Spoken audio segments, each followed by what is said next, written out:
Ahora con la señora Berta El Gandur, referente de la Asamblea Permanente por los Derechos Humanos de Formosa. Ayer también integró una de las reuniones que mantuvo el secretario de Derechos Humanos de la Nación que visitó Formosa. Berta, ¿qué tal? ¿Cómo estás? Buen día. ¿Qué tal? Buenos días, Liliana, y a la audiencia.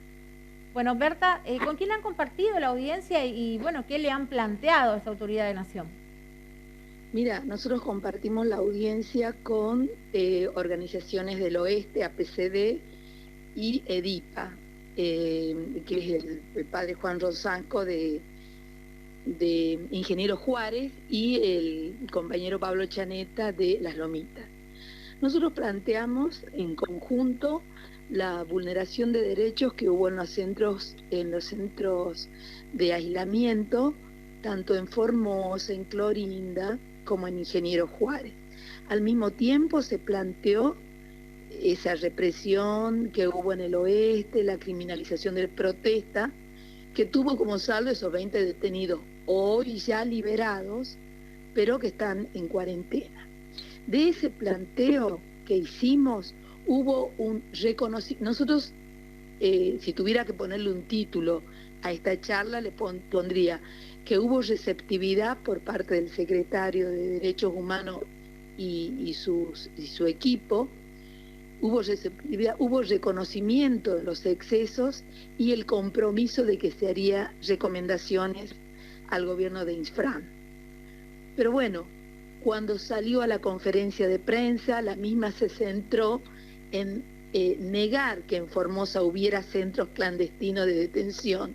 Es decir, se centraron en responder a aquella acusación de Gabriela Neme de los centros de aislamiento como centros clandestinos. Y entonces, elípticamente, en la conferencia fue una manera de, digamos, de esquivar decir que hubo vulneración de derechos puntuales en los centros de aislamiento y que haría recomendaciones. Esa es la lectura que yo puedo hacer y que puedo compartir con vos. Las expectativas que tienen de que estas recomendaciones lleguen a Formosa y que, bueno, realmente traigan algún tipo de solución efectiva a todo lo que se ha planteado, Berta, ¿cuáles son? Mira, nosotros estamos expectantes, Liliana, y vamos a, si no las envía, vamos a estar exigiéndolas vía directa a la Secretaría de Derechos Humanos y una vez que las envíe o que las haga pública, y bueno, también exigiremos acá que se cumplan. Ese es el camino, la vía, y bueno, y salir de esta encerrona trágica en la que nos vemos a veces la opinión pública, no la opinión pública, los ciudadanos de estas dialécticas, que centro clandestino sí, que violación total de derechos humanos sí, violación total de derechos humanos no. O sea, queremos salir de esa encerrona trágica y ir a las cosas puntuales y a las mejoras puntuales, que sí es lo que vamos a exigir siempre. Salir de ese blanco o negro, me está diciendo, ¿no? Que hay matices. Sí, ese binarismo, ¿viste? Ese binarismo no conduce, es, digamos, es funcional, diría yo, a una cierta forma de ejercer la dialéctica de los partidos políticos que no nos conduce a nada, ni de un lado ni del otro. Claro. Yo creo que los referentes políticos se tienen que dar cuenta de esto, porque los que padecemos somos nosotros, los ciudadanos, y las comunidades. Berta, muchas gracias por la comunicación. Estamos a disposición también para cuando haya más novedades al respecto. Parece que esto recién empieza. Bueno, muchísimas gracias, Liliana. Hasta luego.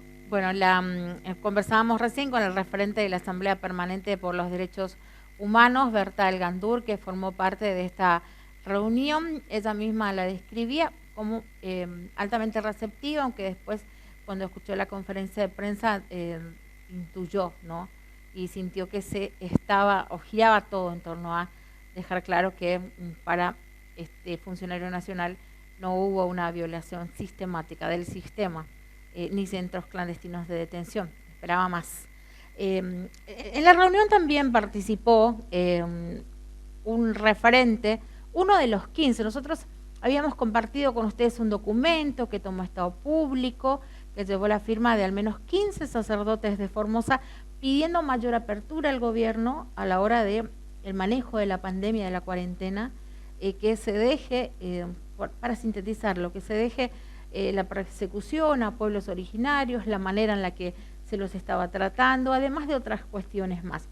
La firma de este documento que recorrió el mundo, les cuento, estuvo, podríamos decir, liderada por el padre Francisco Nazar en el sentido de coordinada, también Miguel Ángel Rojas, Antonio Caballero, Mario Franco, Mario Bizarro, Ponciano Acosta, Jimmy Ponce, Gabriel Estela, Eduardo Ramos, Marcelo Balsechi, Edgardo Ortiz, Oscar Cáceres, Lucio Risi y también Juan Rosasco y Juan Punzo. El que estuvo en la reunión ayer compartiendo el tiempo con la Asamblea de Derechos Humanos y el espacio fue el padre Juan Rosasco. Él es de Ingeniero Juárez, al menos está ahí trabajando hace mucho tiempo. Con él también conversamos sobre qué apreciación tenía después de esta reunión en la que fue recibido. Bueno, ¿cómo les ha ido, padre, en la reunión? Bien, nos encontramos con una buena actitud, pudimos expresar todo lo que traíamos, sí. La gente del oeste junto con la gente de la PDH.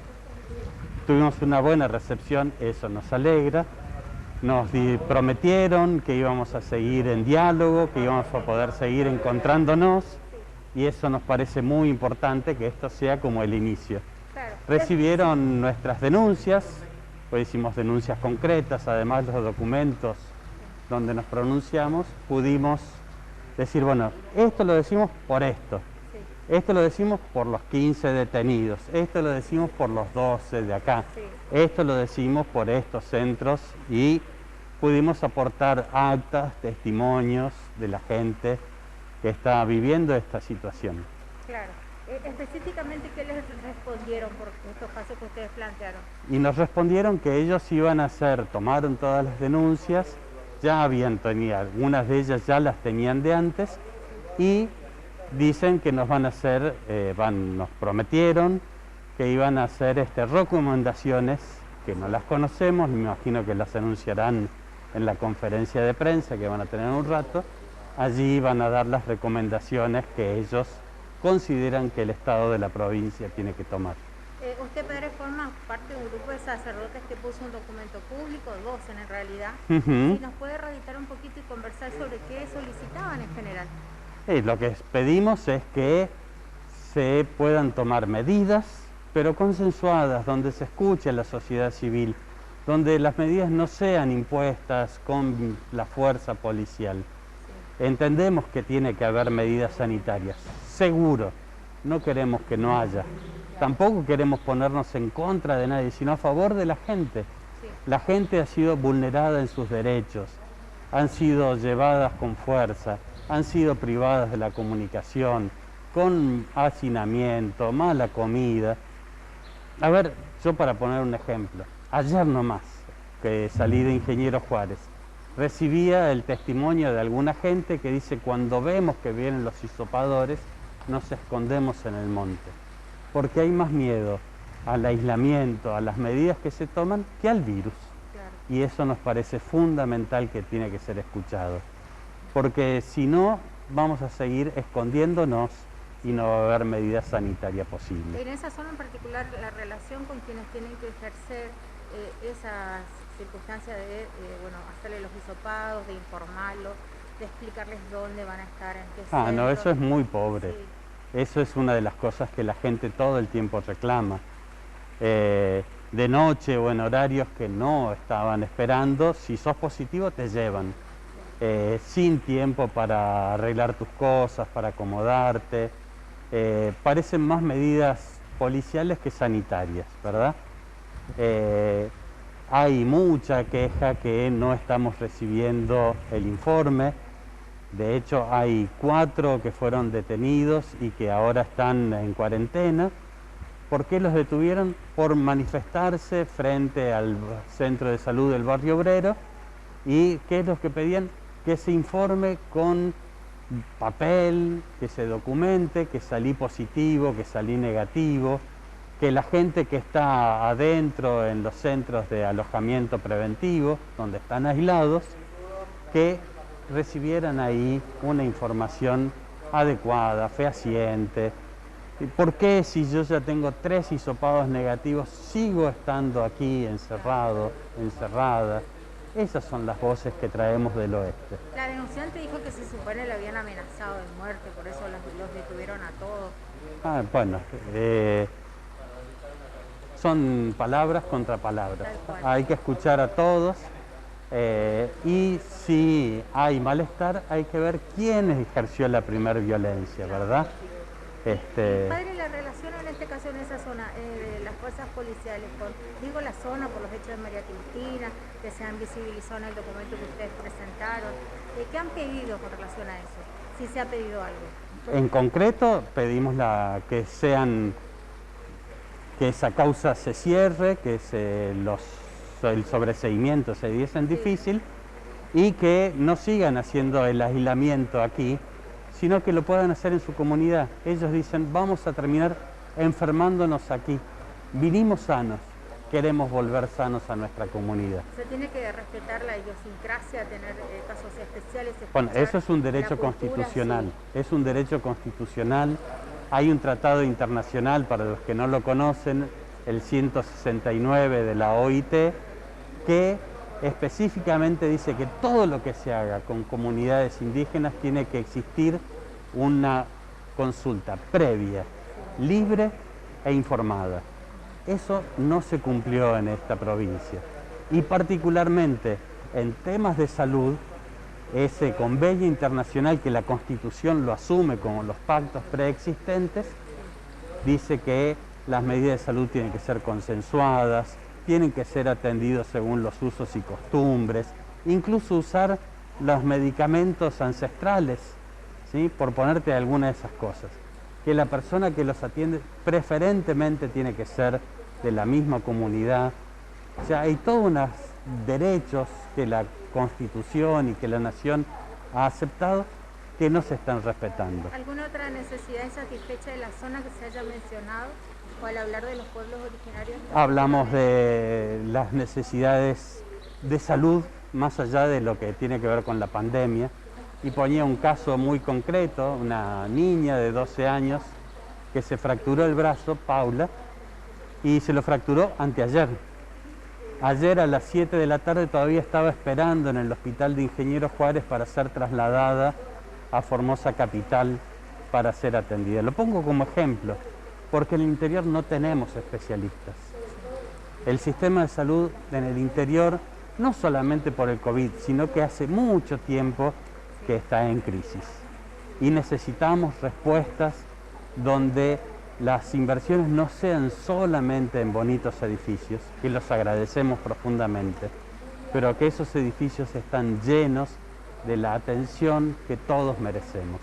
Padre, se supone que el gobierno de la provincia puso un nuevo ministro, porque está vacante el área de salud, reformuló el sistema sanitario a la hora de hablar de los distritos sanitarios. ¿Ayudó en algo, mejoró en algo todo esto? ¿O ahí nomás quedó? No te lo puedo decir, no te sabría decir. Yo no he notado cambios. Usted no notó cambios, sí. En el Hospital de Ingeniero Juárez nombraron un nuevo director, un interventor. Sí. Yo lo que te puedo decir es que la primera medida que se tomó fue: vamos a remodelar todo el hospital. Buenísimo, pero en plena pandemia lo vamos a remodelar. Necesitamos el hospital funcionando, aunque no esté en perfectas condiciones, sí. Pero lo necesitamos. Necesitamos para que la atención sea allí. Si hay una persona que necesita un suero, se lo pueda dar allí. Que no tenga que ser trasladado a 150 kilómetros quizás por un golpe de calor. O por una diarrea que necesita una atención y un cuidado de enfermería. ¿Algo más que le gustaría decir, padre, de cómo están manejando ustedes con los religiosos de la iglesia? Sí, a ver, yo hay algo que sí quiero decir en nombre de los religiosos de la iglesia, los 15 que firmamos esa carta, las organizaciones que trabajamos en el oeste. Nosotros no tenemos intereses partidarios. no nos pongan en la misma bolsa que a otros. Nosotros no tenemos esos intereses. Yo siempre digo este ejemplo, estoy harto que me digan ¿de qué vereda estás? Yo les respondo, mira, me mudé de barrio, porque no estoy ni de esta ni de la otra. Yo quiero mantener mi libertad del Evangelio. Algunos dicen, no, pero vos no sos del Evangelio, sino que sos de la contra. Incluso me han puesto como golpista. Si supieran las trayectorias de todos los que estamos aquí, muchos hemos vivido las consecuencias del golpe militar. Yo soy de los misioneros pasionistas y los derechos humanos conocen lo que fue la Iglesia de la Santa Cruz. Allí nacieron las Madres de Plaza de Mayo y fue el lugar donde se las recibió cuando nadie las recibía en plena dictadura militar. Allí descansan los restos de las primeras madres recuperadas. Entonces, no me vengan a correr con eso. La verdad, nosotros no tenemos intereses partidarios. No estamos asociados a ninguno de ellos. Al revés, lo único interés político con P mayúscula, es el bien común. La verdad que no nos interesa el partido, porque hace rato que no nos sentimos representados. Bueno, realmente nos sorprendimos de tantas cosas que hacemos, que entrevistamos diferentes personas. La claridad del mensaje, en este caso el padre, cuando decía que realmente estaba ya, no sé si perdiendo la paciencia, pero cansado de que le pregunten de qué vereda está, el hecho de contestar que se mudó de barrio porque los intereses que persiguen son las del bien común en el lugar en el que está, que por ahí es la mejor manera también de predicar el Evangelio, ¿no? Conversamos también, les cuento, con la doctora Cintia Herrera, formó parte de esta comitiva que fue recibida, la última reunión fue la cuarta, pero no por eso menos importante, por el secretario de Derechos Humanos de Nación. Cintia sintéticamente nos decía qué le pareció este encuentro. Cintia, ¿qué les dijo el secretario de Derechos Humanos de Nación? Bueno, por empezar, lo que valoramos nosotros es la escucha activa, empática. Sentimos que realmente cada una de nuestras palabras fueron escuchadas. Y en segundo lugar, el compromiso de hacer recomendaciones al Estado provincial sobre las modificaciones necesarias para desarrollar de mejor manera las políticas sanitarias. Nosotros como organismo de derechos humanos también hicimos hincapié en la preocupación que nos genera la creciente violencia policial e institucional ante los casos de protesta social que han vivido las comunidades indígenas del centro-oeste provincial y que, bueno, hoy por hoy tienen en aislamiento, si bien fueron escarcelados, los 14 hermanos Huichí que están en una escuela. No recuerdo precisamente el número de la escuela, pero nos comentó que ya fueron trasladados del centro de aislamiento el 17 de octubre y eso la verdad es que nos gratifica mucho. Bueno, el testimonio de la doctora Cintia Herrera, que entiende en varias causas y colabora también porque teníamos entendido que hay otro abogado de Lomitas que estaba siguiendo todos estos expedientes. Pero también pudimos en la conferencia de prensa preguntarle al secretario de Derechos Humanos de Nación sobre esta cuestión y esto nos contestaba. Liliana Dorrego, el Canal 7 Formosa. Al menos 15 sacerdotes de la Iglesia Católica fueron hoy representados por uno que vino del oeste, en este caso dirigenciado también por Francisco Nazar, y también recibió a referentes de la Asamblea Permanente de los Derechos Humanos en esa reunión. Ellos habían planteado la necesidad que se cambie la manera con la cual se está tratando a los pueblos originarios de Formosa y habían denunciado al menos 3 causas judiciales que se hicieron en ese sentido. ¿Algún tipo de respuesta que se pueda adelantar a este planteo? Sí, nosotros tomamos las denuncias, obvio que tuvimos casi 6 reuniones al hilo, una tras de otra, hemos recaudado información, hemos tomado la denuncia y van a ser parte, perdón, pero no te puedo dar respuesta ahora, pero van a ser, porque no pudimos analizar con detalle, pero obvio que va a ser parte de las recomendaciones que vamos a hacer en la provincia. Bueno, esa fue la respuesta que dio en conferencia de prensa sobre estos planteos que recién estábamos visibilizando. Se hicieron ayer y se presentaron formalmente con documentaciones, por escrito, y bueno, vamos a ver qué respuesta le dan.